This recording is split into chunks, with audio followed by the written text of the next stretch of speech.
Welcome everybody to Forza Horizon 4, and today we're taking a look at the 2019 Ferrari 488 Pista. Now this was unveiled at the Geneva Motor Show in March 2018.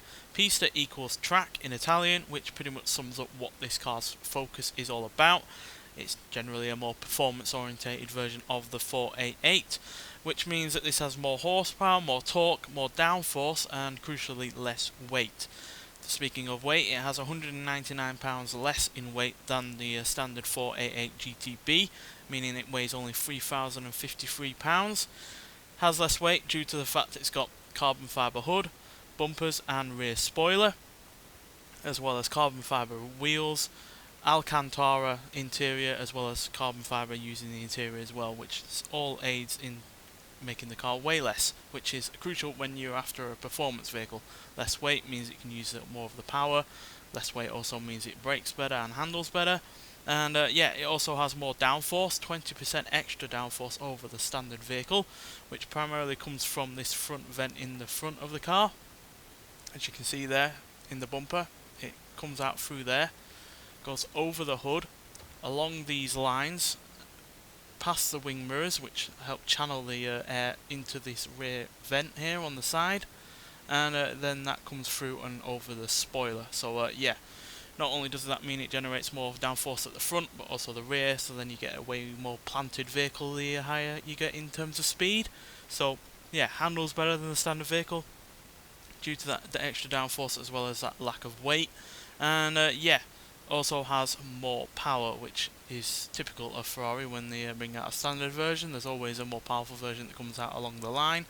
Still has the same 3.9 litre twin turbocharged V8, but now it produces 711 horsepower and 567 pounds-feet of torque, which is 51 horsepower more and 7 pounds-feet of torque more than the standard version. So a lot more power, a lot less in the way of weight, and more downforce thanks to the improved aerodynamics and extra bodywork. So yeah, I really do prefer this over the standard version, not just in terms of the extra power and the extra handling, but I do think it generally looks better, especially since you now got the go faster stripes and you got the extra bodywork, which just makes it look a little bit more unique and a little bit more of a, gives it a little bit more of a presence. I think the standard 488 is a bit of a bland looking vehicle, but this with its stripes and its extra bodywork looks a whole lot more interesting. And even though the interior has been stripped out in terms of certain materials, or has materials replacing other ones to make them lighter, it's still typical Ferrari in terms of interior. Everything's there that you generally would need, but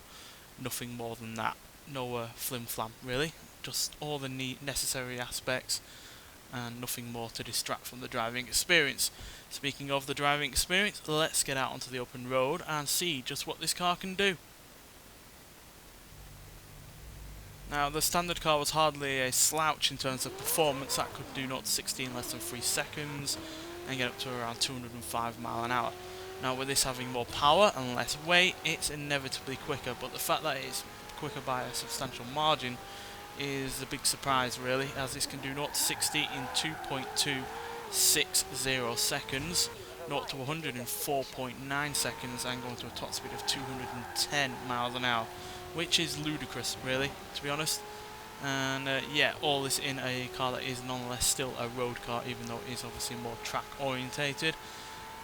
But yeah, it's just more of, more performance, more power, less weight, and more of a fun and entertaining driving experience. I wouldn't say there's a massive difference in terms of handling or braking over the standard version, but there's enough of a difference to make it an improved overall experience. And just the fact that it's quicker in terms of straight line performance is enough to really rather recommend getting this car. Now, it is part of the Forza playlist. You have to do a trial event, which is obviously multiplayer orientated. Only took me on the second go to get it, because obviously it's team orientated, so you have to rely on your team to be able to race properly. But yeah, well worth getting, because it is one of the best modern day Ferraris.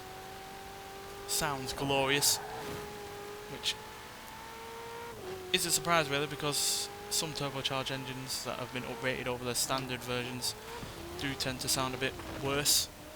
The Mercedes Benz GT S, I think it is, sounded fine in its standard version, but with the GTR version it didn't sound anywhere near as nice, whereas this sounds probably even better than the standard version, to be honest. And yeah, you can enjoy that noise because you know full well that this car's going to be able to handle whatever corner you throw at it. So yeah, like I said, one of the best Ferraris from especially post 2010.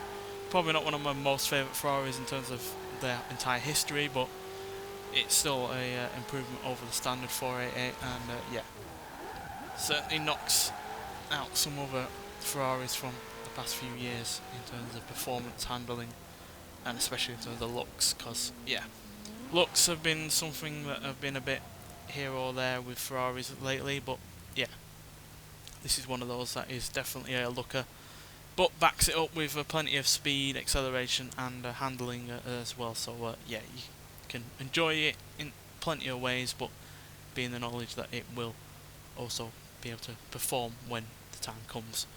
Nonetheless, thanks for watching, and I'll see you in the next one. Bye.